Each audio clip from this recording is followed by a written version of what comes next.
తెలంగాణలో లెఫ్ట్ పార్టీలది చెరోదారేనా? వామపక్ష ఐక్యతనది ఉత్తుతుదేనా?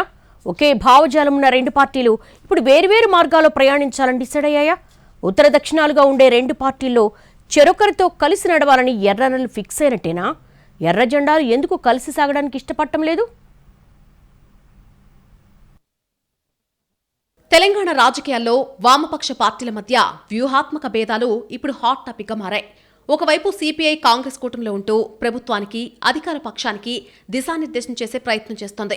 Kothagudem MLA Kunamneni Sambasivarao assembly సాక్షిగా కాంగ్రెస్ ప్రభుత్వం చేస్తున్న తప్పులను ఎండగడుతూనే ఉంది. మరొకవైపు మిత్రధర్మాన్ని పాటిస్తున్నారు. నిర్మాణాత్మక విమర్శలతో ప్రజల పక్షాన్ని నిలబడుతున్నామని చెప్పుకునే ప్రయత్నం చేస్తున్నారాయన. మరొకవైపు సిపిఎం మాత్రం కాంగ్రెస్ ప్రభుత్వానికి పూర్తి దూరంగా ఉంటోంది. ప్రభుత్వంపై తీవ్రమైన విమర్శలు గుప్పిస్తూ ప్రజా సమస్యలపై బీఆర్ఎస్ చేపడుతున్న ఆందోళనలకు సంఘీభావం తెలుపుతోంది.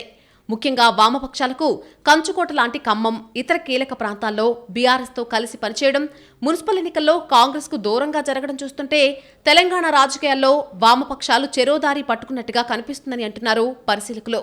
ఇక కేరళ ఎన్నికల ఫలితాల ప్రభావం కూడా ఉందని అంటున్నారు.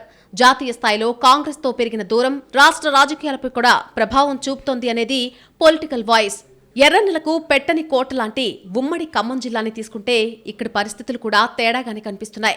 గత అసెంబ్లీ ఎన్నికల్లో కాంగ్రెస్తో పొత్తు పెట్టుకున్న సిపిఐ కొత్తగూడెం సీటు తీసుకుంది. అక్కడ గెలిచి పట్టు బిగించింది. కొత్తగూడెం మున్సిపల్ కార్పొరేషన్ ఎన్నికల్లో ఫలితాన్ని తనకు అనుకూలంగా మలుచుకుని సత్తా చాటగలిగింది. ఇక అదే కొత్తగూడెంలో బీఆర్ఎస్తో జట్టు కట్టింది మరో లెఫ్ట్ పార్టీ సిపిఎం. కానీ ప్రభావం చూపించలేకపోయింది. 2023 అసెంబ్లీ ఎన్నికల్లో సైతం ఎవ్వరితో పొత్తు లేకుండా సొంతంగా పోటీ చేసిన సిపిఎం ఒక్క సీటు కూడా సాధించలేకపోయింది. అయితే మున్సిపల్ ఎన్నికల్లో బీఆర్ఎస్కు దగ్గరైనందున ఇక అదే ప్రయాణాన్ని కొనసాగించాలని అనుకుంటున్నట్టు తెలుస్తోంది.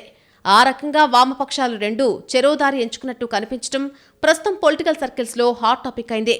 ఈ విషయంలో పార్టీల రాష్ట్ర కమిటీలకు, స్థానిక కమిటీలకు మధ్య కూడా తేడాలున్నట్టుగా ప్రచారం జరుగుతోంది. ఇది ఇలాగే కొనసాగుతుందా, లేక ఎన్నికల నాటికి పరిస్థితులను బట్టి మారుతుందా అన్నది చూడాలంటున్నారు పొలిటికల్ పండిట్స్.